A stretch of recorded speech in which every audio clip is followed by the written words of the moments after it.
Welcome everyone to the Yale Centre for British Arts online series, Artists in Conversation.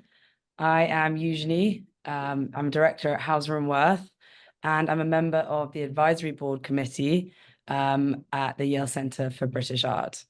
And I'm delighted today to welcome artist Jake Grewal to the programme. Just a few housekeeping notes for everybody. Before we begin, please note that this programme will be recorded.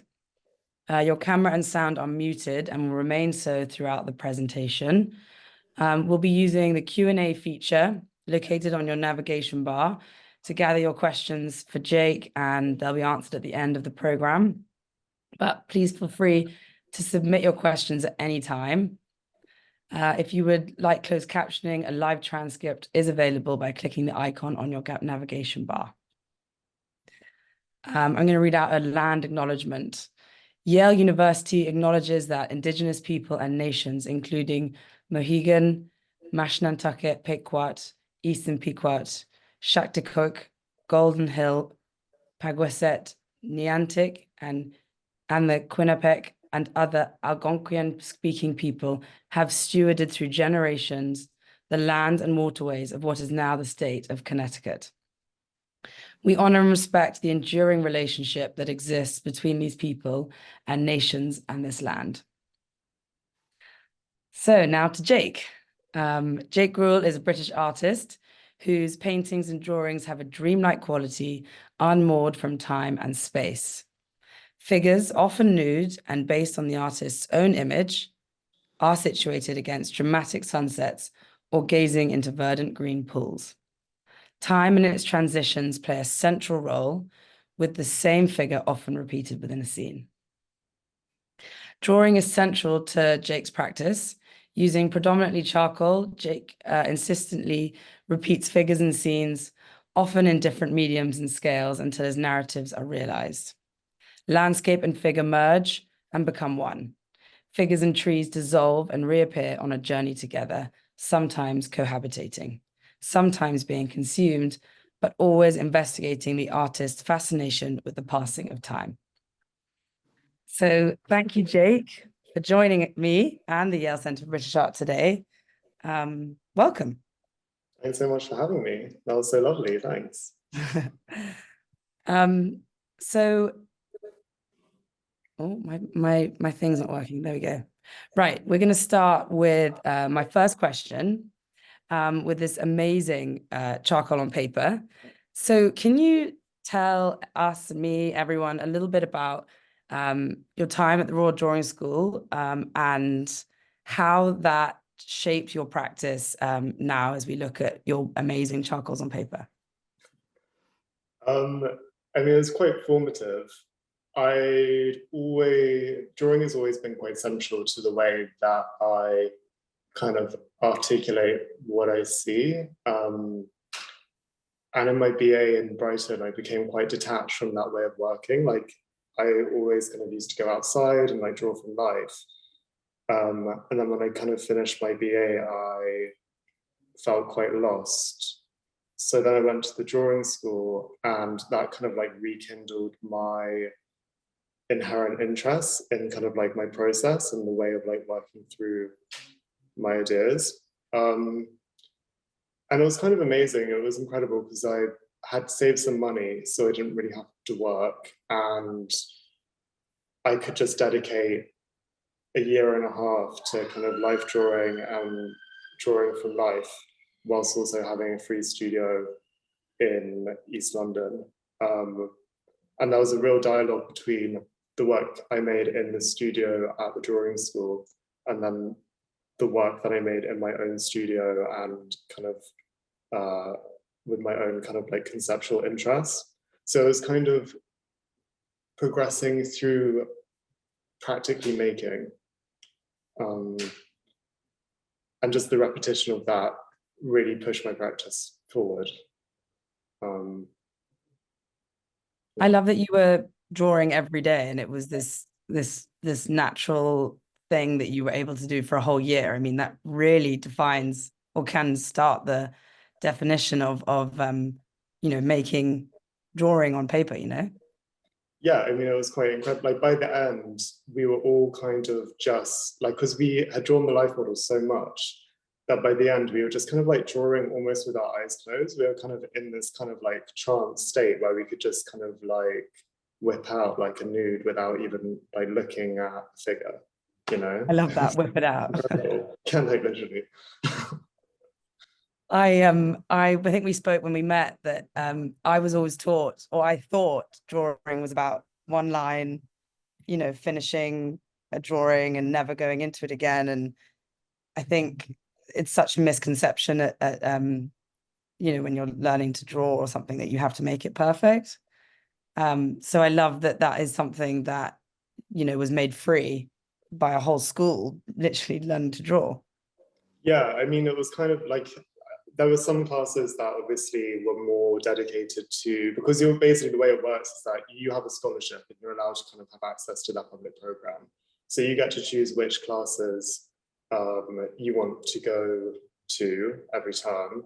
And I think you have to go to a minimum of 2, and then you have like a kind of core day.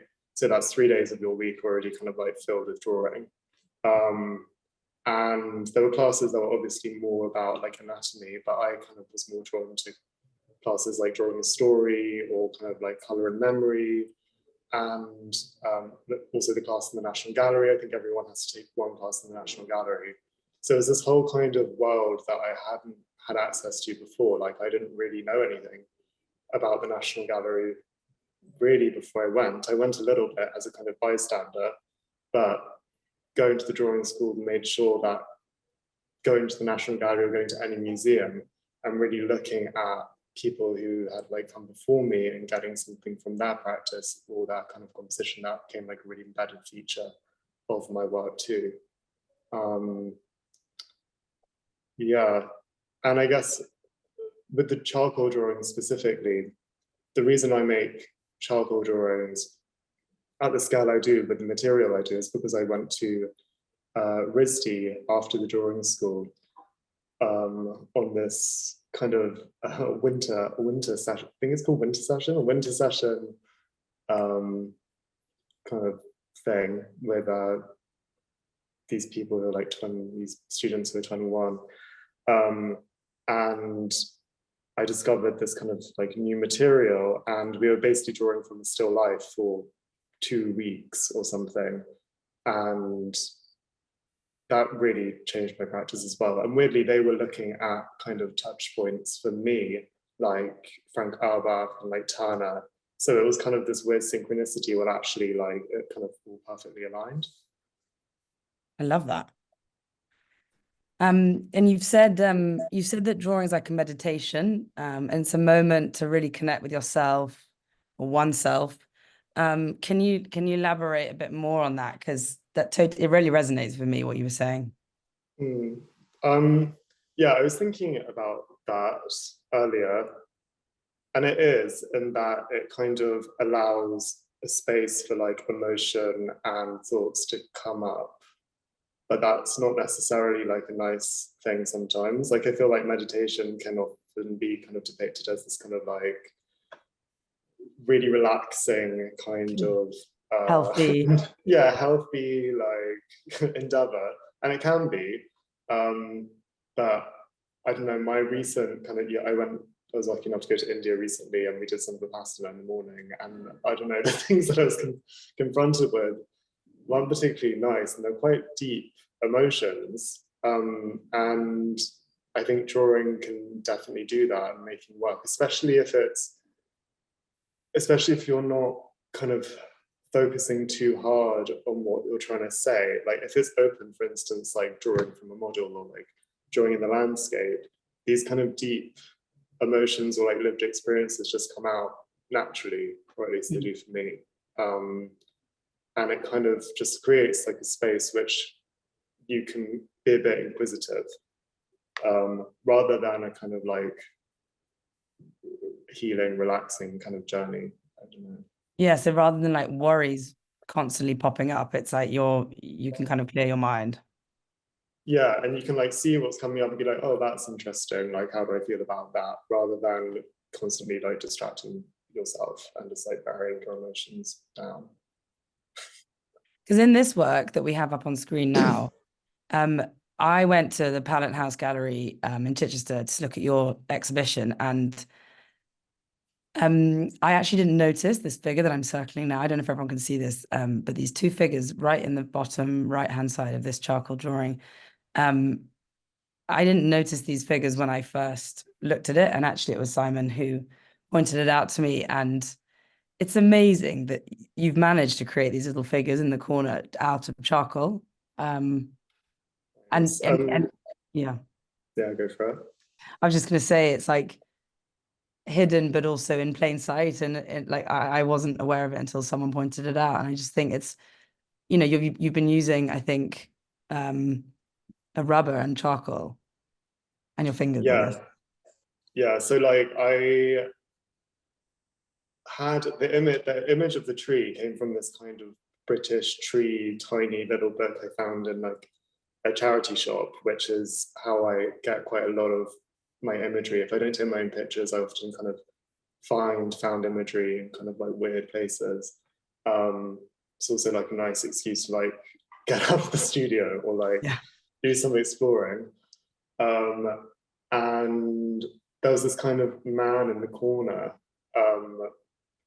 And I often depict two figures entwined in a kind of like push-pull, kind of like there's like a magnetism, but also kind of like violence or something there. Something kind of anthropomorphic, or I don't know. And it was kind of the perfect place to put that kind of thing. I also wanted them to kind of replicate the curve of the tree. There's this kind of like vortex going on with the tree, and there's kind of like caving in. And to me, those two figures are doing something similar. There's a kind of like envelopment. Yeah. Because this is the work, the oil on canvas that drawing was sort of the preparation for this work. And it's just amazing when you look and you see these figures in the corner. And that sort of leads me happily to my next question, which was, you showed me this enormous folder full of, old pictures that you've collected, or books that you found in charity shops or along the way. You're very much sort of collecting, whether it's pictures of yourself or even your mom. I think you showed me one of her in the forest walking. And that very much like, it comes into all your paintings. So it's how do you choose your subject matter and like the process behind the painting and how you draw, how you layer it. It's really interesting seeing that when I came to your studio. It's kind of it's just a feel, like it comes from a feeling, and I guess the kind of gathering of information is just in case, you know what I mean? Like just in case I have this kind of feeling or this kind of I don't know, inquiry I want to follow, then I have the kind of information there like ready and waiting. So it's kind of like a safety net almost. Like the way I kind of like articulate feelings is just through journaling and kind of just like writing on my phone, or I used to be a lot better. Yeah, it's great.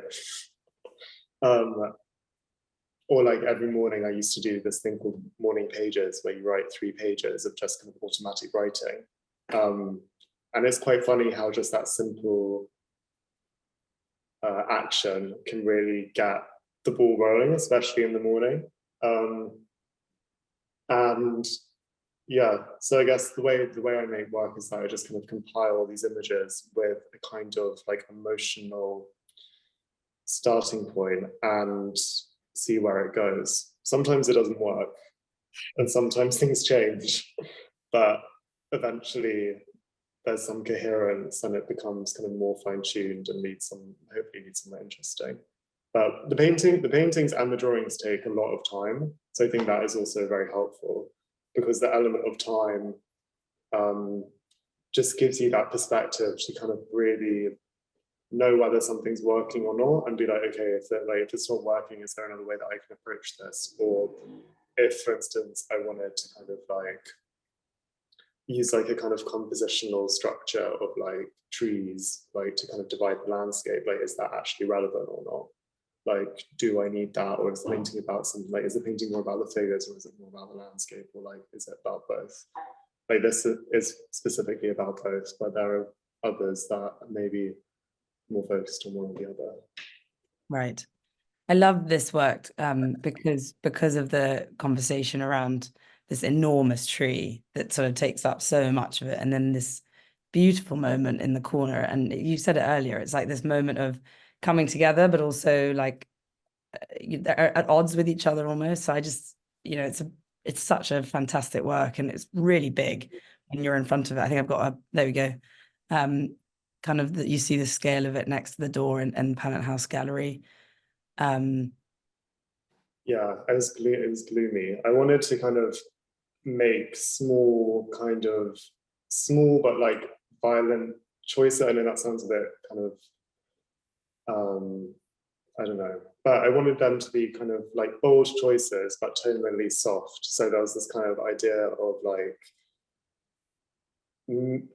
caging, or like, I don't know, like aggression, but I didn't want it to kind of jump out as like a kind of horrible violent thing. Yeah, I think you've kind of perfected it here with that lovely blue, and then the dark of the tree. I mean, that's actually a perfect segue. I'm kind of diverting from the questions I sent you, but this is such an amazing work because, firstly the color, which I'm jumping a bit, but the color here is just the way that you look at the sort of the color on the right hip, which is this bright red, and then you've got the dark coming in of the bodies, but then you've also got the shoulder, and how, if you get up close to this painting, which I did, the shoulder is just layers and layers of color. But then at the same time, you've also hidden the moment of interaction, which is kind of similar to what we've just been talking about in terms of people at odds or coming together, but you're not giving everything away, you're kind of holding it back. So I'm rambling here, but I guess my question is, can you speak about your color and the light and how you work at it in your paintings? Yeah, I mean, this, like that painting was because specifically for the show at Pound House, it was like looking at neo-romanticism, and I just thought it was quite important to have as much as these kind of small hidden kind of displays of intimacy, I suppose, to have something a bit more kind of like upfront and confrontational. And with figures, like I haven't really painted figures that large and that kind of direct. And I was kind of thinking about how to express like the texture of skin, or like if I like depicted the texture of skin in a certain way, what would it mean for the relationship between the two people?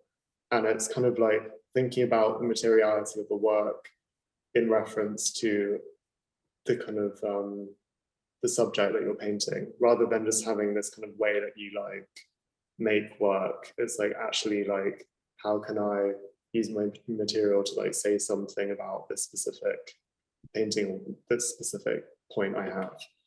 And I wanted to keep them like more abstract and kind of play with color in a more kind of like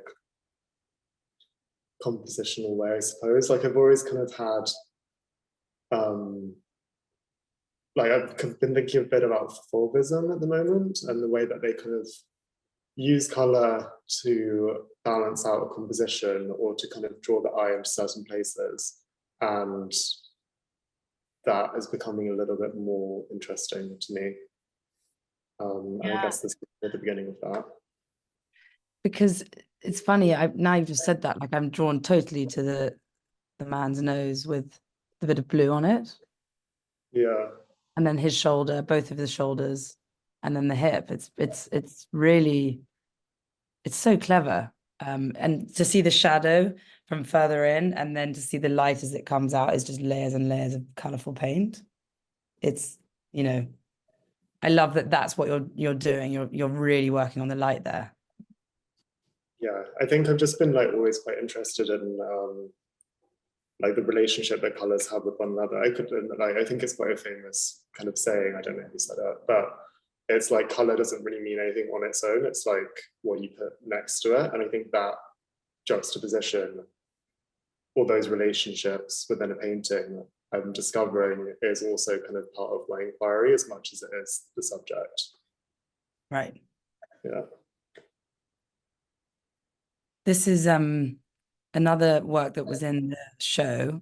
And I guess similar to what we've just been talking about in terms of, you know, you're capturing a very like this is actually a really little work as well, so it's about the size of my head. But I love the way you've gone so close into your subject matter, and it's this like little moment which you've captured, but sort of you've gone so souped up. And again, I love the green that you brought in on the corner there, and the brush work from this one to this one is just, you know, you really can see how you're moving, how you're using your paintbrush. Yeah, it's kind of again like I'm trying to use my brush in the way that I want, if that makes sense, rather than having this kind of like just this way that I automatically make paintings. But I think obviously like you have a set way and that you have to like focus to like break it up, you know. Yeah. But I love that about my practice, probably because I get distracted or something, but I love that something can be incredibly tiny and also have the impact of something that is far bigger. And that is like quite an interesting tool to play with, especially when you're creating a show or you're kind of stringing together a narrative. Yeah, you're like drawing people in as well, coming really up close to a small work, but then you're still masking the exact moment of contact between two people. You know, you're not giving everything away, and I think that's remarkable, you know, because you're doing it on a large scale with the work here, and even here where you've got the two figures in the corner, and then you've got it here again, but on a tiny scale, which is just, you know, by the way, I didn't even think about that when I was writing my questions. Now talking to you, I'm like, wow, you've done it on a big scale and a small scale. It's great. This work, I saw this in Hong Kong, and I fell in love with it. And this picture we've got from your gallery has not. You can't see the color at the top coming in, you know, at that dawny or dusky moment, which is this like peachy, pinky in the top. It doesn't come out as clearly on this image, but we wanted to add this because, you know, it comes back to this use of color. You know, you've done this sort of dark, you know, big tree with that light blue, so you're not making it too, you know, aggressive. And then you've got this beautiful green that you've added in here. And, you know, again, what can you talk a little bit about this painting and who they are, or if there's anything that you wanted to say about it? I mean, it's just the fact that it feels sort of these characters that we don't really know what's going on. Yeah, I guess I wanted to capture the mood. I was kind of about, like, I think a lot of my work, as you said at the beginning, is a kind of reflection on time passing, or kind of the recognition that things are kind of moving. And this, I think, was a painting kind of specifically about that. I remember seeing this painting of Magritte's, and it was kind of like a woman on a horse moving through a forest, but it's an optical illusion, and there's slices of her kind of in different sections. And that kind of influenced these kind of like trees. And after I saw that, this kind of happens to me quite a lot. Like, I have this kind of like idea, like before I saw that painting, I had this idea of trees kind of being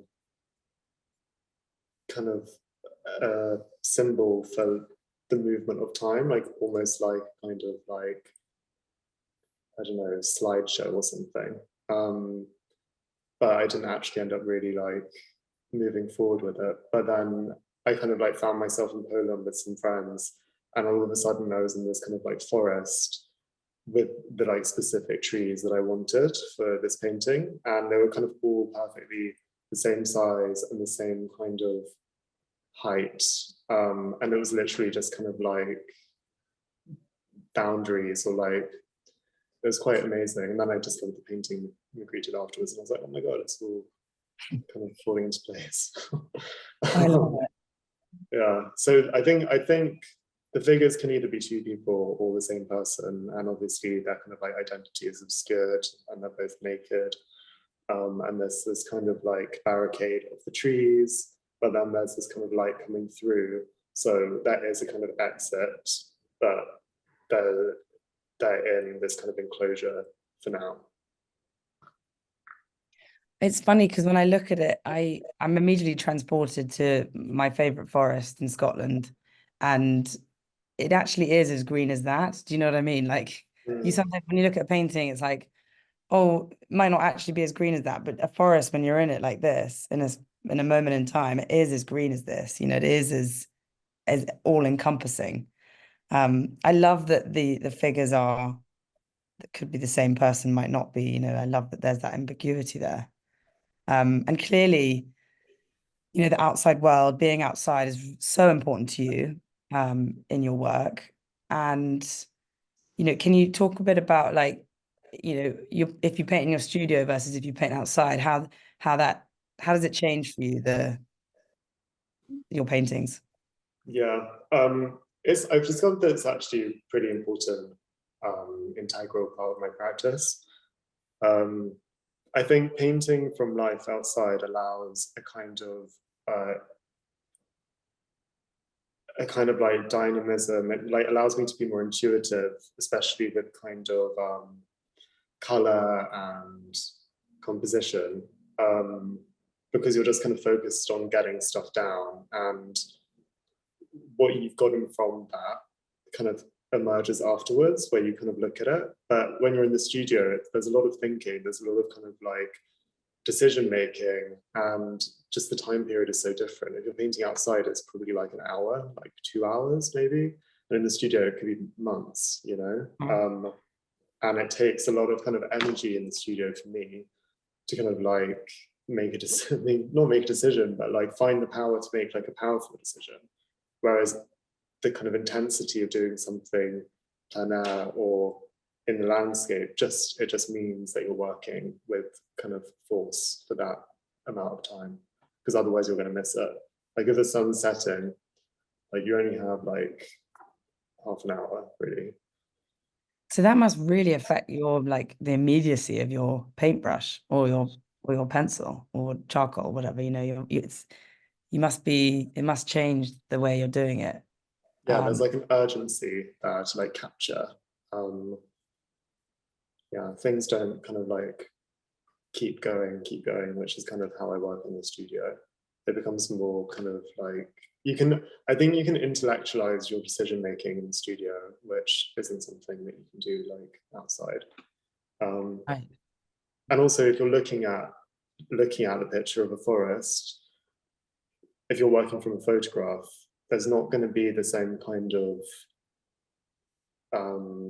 like, you're not going to be interested in the same kind of things that you might be if you were painting from the landscape. As you said, like the color is going to be completely different. In real life, you kind of understand what you're drawn to and what you're interested in, whereas if you're kind of working from a photograph, it can become a bit confused, and maybe you can get kind of captured in all the detail and it becomes about something else. So I guess that's also why I draw in the studio a lot, because the image becomes kind of more and more simplified, but then in the same way it becomes more and more refined. It becomes kind of distilled, I guess.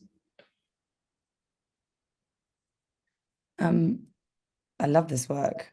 This was a work you did for your first show with Thomas Day in Gallery in Yeah, 2022, was it? yeah. Um, so that leads me to my next sort of chunk of questions.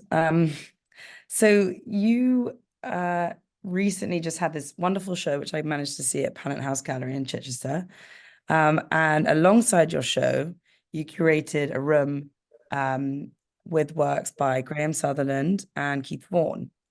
And you mentioned to me that you love the research and development of doing this little mini show next to your show, and developing your knowledge on these two artists that have inspired you. Um, I guess, it's interesting because also the Yale Centre for British Art have Keith Vaughan and Graham Sutherland in their collection, as well as Pennant House Gallery. And so I guess my questions I've got a lot, so bear with me. Who are some of your historical sort of influences? I guess um, it's kind of clear that this little exhibition here was quite important to you. And then I'd love to know about how you prepared for this show and for curating this part of it. Did you like doing it? And is that something that interests you as part of that side of the art world, I guess? Yeah, I mean, like, it's, yeah, I mean, it was quite apprehensive. Yeah. Um, because obviously I'm not really a curator. And the people, and there are curators that work at Mountain House who know a lot about the collection, a lot about the artists in their collection. I can probably say a lot more about those artists than I can. But I would say that there are, it's funny, like things just kind of form at the time they're supposed to. Like I remember 2 years before this exhibition, walking around like Derbyshire at my friend's residency, talking on the phone and being like, oh, like who would be like your dream like artist to show against, to my friend. And she's like, oh, I don't really like think about that. Exclusively artists from the past. And I was like, oh, well, I'm really interested in neo-romanticism at the moment. Like, I would love to show next to like Keith Vaughan and like Graham Sutherland, and that would just be amazing. Like, I'm really interested in that practice. So it was really lovely that this show came afterwards. Once I'd kind of, I wouldn't say like obtained, like once I kind of had a kind of understanding of that practice, but then I'd also kind of like moved past it. I didn't feel like I was kind of embedded in their world so much when I was asked to kind of do the show. I felt like I'd kind of rolled on onto my own kind of path. But yeah, Keith Vaughan especially, like when because I'm tackling the male nude in the landscape and it's a queer male nude, there's this kind of, I felt like I kind of had to kind of look at people who'd come before me, like, and Keith Vaughan was, I mean, you can't really kind of talk about like the male nude in like England without looking at Keith Vaughan. And I guess their love for the landscape and Sutherland's kind of renditions of like Pembrokeshire, they also really resonate with me because my grandma used to live in Wales and we used to travel to Wales a lot. So it's the kind of landscape that I'm familiar with. Yeah, I mean, I read Keith Vaughan's journals before doing the show, like a year before. So, Really? again, Before you even knew? Before you yeah, even knew? before I even knew, like, and it's just like kind of interest, like I kind of, you can't really buy many books on Keith Vaughan, or at least not on the, like, not at the time that I was interested in him. So I kind of like hunted down Gerald Hastings and kind of like went to he's kind of like a writer on Keith Vaughan, and kind of went to his house and was lucky enough to buy like a sketchbook page from one of Keith Vaughan's, and collected as many books on Keith Vaughan as I could. It was actually quite obsessive about it. Really? Yeah, and I just think there's this kind of sadness to the work because obviously like being gay wasn't allowed at the time of him making these kind of paintings. And there's like a kind of like longing there, which I guess, yeah, it's just quite sad. They're quite harrowing actually, but also like very overtly sexual, which I wouldn't say my works are specifically. Like I think and he's also doing something cubist, which I think has also come into my painting as well. This kind of idea of like the planes of an image and like dissecting an image to make it more abstract. Yeah, and these Graham Sutherland sketches are very diaristic, like they're quite specific. Yeah, these ones. They're studies for entrance to a lane, and he actually wrote down the time. So it was kind of like reflective of the way I make work, and that you can really specifically see the landscape changing as time passes and as he's like quickly documenting it. So I'd say there are kind of like very direct links to the way I make work and the way Neoromantics made work. Yeah. So it was kind of amazing. I loved it. Really? That's good that it was the first time curating and not something you've done before, but you know, would you ever do it again? Yeah, I mean, I would love to. I would love to. I think especially if you have a kind of interest in the work anyway, it's a really nice opportunity to show other people what you're interested in, and maybe they'll get something else. And it's also like, I felt so spoiled. I was going through these kind of like images that, these photographs that like Paul Nash had taken, and I was get to see all these kind of like really intimate drawings. And it also kind of reflects back at your practice. It makes me kind of reflect on the themes and like whether or not like they're still relevant, and it kind of like places you outside of yourself to then allow you to like look back at yourself. Yeah. Yeah, I love that. Sorry. There was also Paul Nash, Prunella Clark, Robert McBride, John Piper. I think the majority of them knew each other. So it was quite like a kind of intimate group of people who kind of already, like they kind of all sit well together anyway because they were working at the same time. I think also what's cool is that you love this opportunity because it was able to help you reflect. Their work was able to help you reflect on what you're doing. But I think also what's so amazing is what you can do as an artist, as a young artist, as an artist sort of coming up in the world, is bring this conversation to the forefront of people's minds. And that was what I found when I went around this room, is that like I came to see you, but I got sort of this fantastic show, of all this history, which is so great that can be hand in hand. Yeah, I think it was like an ingenious move on the side. I think Simon Martin, I think Kay Donaghy did a show before me at Patent House, and she did a similar thing where she kind of showed work that she was interested in from the collection. And it's incredible the different perspectives different artists have on the same collection, what their interests are and how they kind of expose that.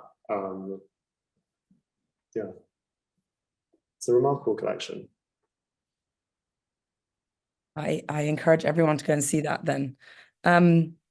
So you recently donated a work to Studio Voltaire for their 30th anniversary, and you will show with them in 2025. So how much does that organization mean to you, and how excited you are about the show? And can you share any detail for everyone listening in today?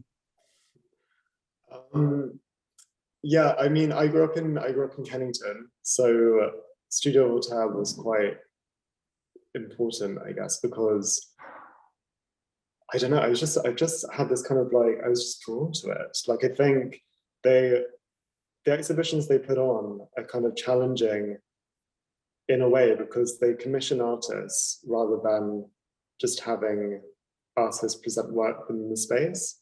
I think they encourage a kind of transformation, which is pretty exceptional. And we're talking about the show at the moment, and it's kind of like nothing is off the cards. Everything, you know, I'm like coming up with ideas, and we're going to like see how they go and how they become actualized. So it's pretty, yeah, it's pretty exciting.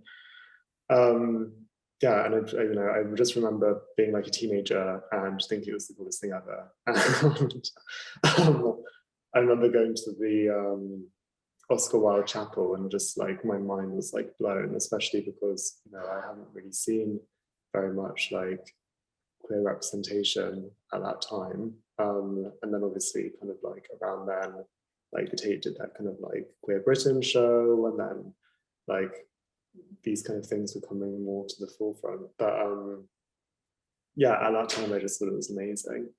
And I've been lucky enough to do, I think, 3 prints, 2 etchings, 1 risograph, and that experience is so lovely, and I'm so happy to be able to raise funds that way as well for them. I've always wanted to do kind of more serious etching, so it was kind of amazing to be allowed that opportunity. And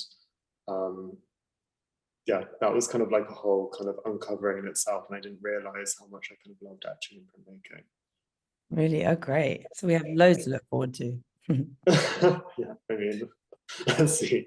I also did a live drawing sculpture, but a live sculpture class the other day, and I can't, it wasn't. I love it. That's awesome. Yeah. So we've come to the last question, and then we'll open it up to the loads of questions that have been popping up on my screen. So you once said in an interview that there was a period of your life when you were left quite confused about your work, that the work you were making, and so you decided that work had to be personally challenging. I read this as you trying to communicate something personal in each work and with the public. Do you feel like now you've become more at peace with your practice and the stories that you're trying to tell, and almost like you've got nothing to prove to yourself or to the viewer? Yes, I think so. It's funny, you like, life is just funny. Like you have kind of real moments of like peace and like stillness, and then things change and you kind of have to like adapt. And I guess the amazing thing about like being a painter is that you can kind of transfigure that into like something external, something visual external from yourself. So something that might have been true, or like a state of mind that might have been true like a couple of months ago, might not be true now, kind of thing. And like your work grows with you. So I think I feel less kind of, I think I feel more confident. But I would say that the like personal interrogation is something I always want to do, and that is like not really getting easier. I would say that that's getting, it's not harder, but like it's becoming something that I'm noticing that I'm noticing when I don't want to do it, and you can kind of tell. But I feel fairly confident in my practice and like my ability at the moment, I think. And yeah, I guess the thing is just kind of like pushing it forward and being open to like new ways of doing things. Well, thank you so much for sharing that with us today. And I think we can clearly see from your work just how much you're pushing it forward. So thank you for that. I am going to look at some questions now. There was a question from Susan Desjardins saying, did you do printmaking? Which I think you've just said you did. Yeah, I mean, yeah, I did a little bit of etching at the drawing school, which I enjoyed, but I did it by Studio Voltaire. I did it actually with a printmaker called Simon Lawson. And that was quite different because it wasn't immediate, but we had a couple of sessions, and yeah, it was coming from a different place. There was less kind of burnishing, and it was kind of more joyful than kind of like making a line, burnishing it away, like making another line. But there's also something beautiful in the repetition of that as well. So yeah. Someone else says, what are museums you return to and why? I've been really lucky recently, and last year I went to Paris a lot to go to the Musée d'Orsay and the L'Orangerie and the Monet Museum, and also the Rodin Museum. So I love kind of Paris for that reason.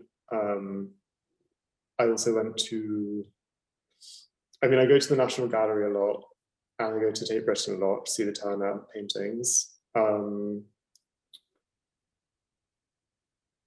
Yeah, if I could go to like New York all the time, I'd go to like MoMA all the time. Yeah. And like the Frick's great too. Yeah. Okay.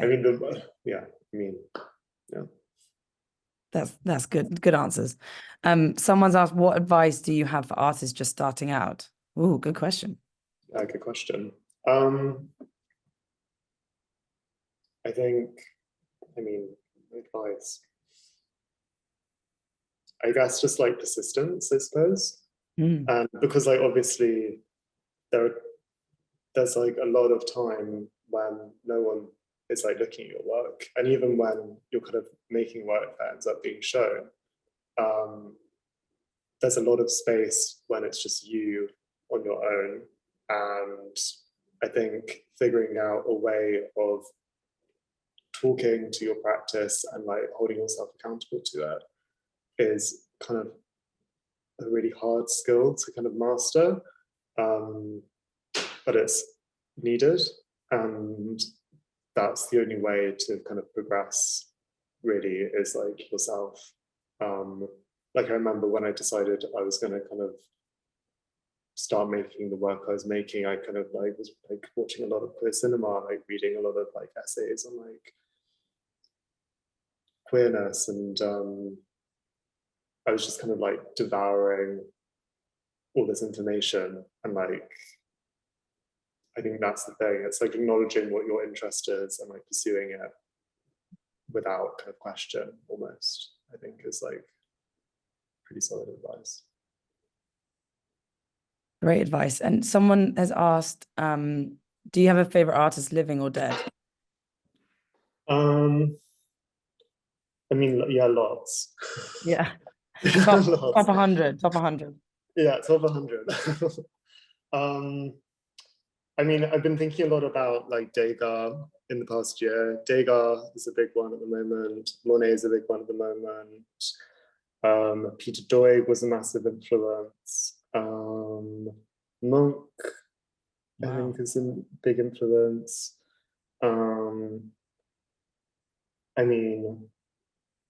Yeah, I'm like looking at my bookshelf. Cézanne, Kitai, Sickert, Soutine,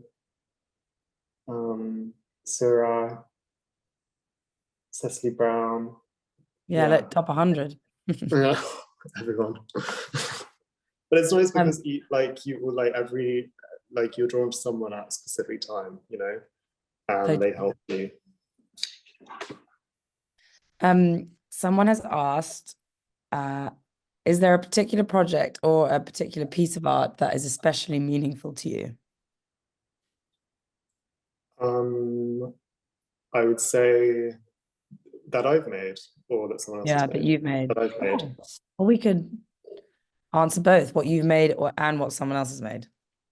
There are some works that I made at the drawing school that are particularly meaningful to me because they were just so like raw, and it was quite a big deal. Like when I started painting nude figures, it was just kind of like I had to, and there was like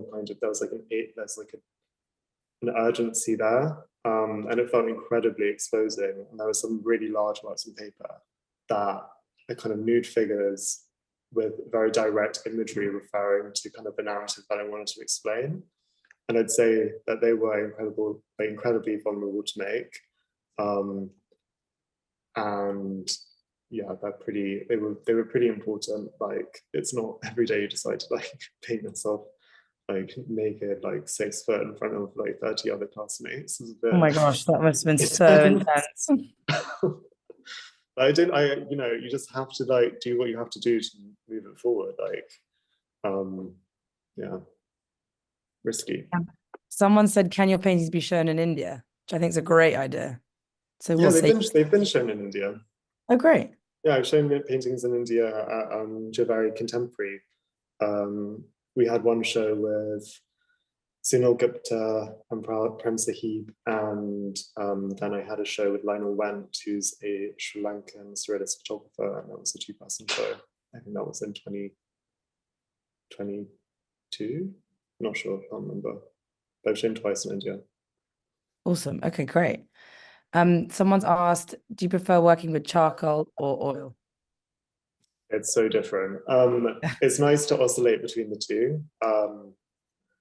Charcoal is incredibly, I mean, it's just so direct in that you put something down, you can erase it, and you can like move. It's very malleable in that way.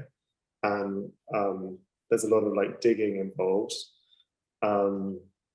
It's almost like oil. It's quite like it's so fluid sometimes.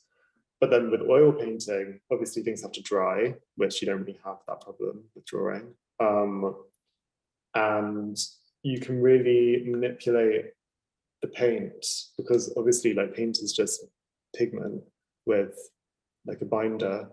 So you can decide whether to make it kind of like drier or like wetter, like you're going to add like wax, like you have to think about like color relationships. And although kind of the way I use charcoal with the kind of digging and the covering up and the kind of drawing back into that, I also do that with paint. Like I cover things up and I kind of put more pigment on top.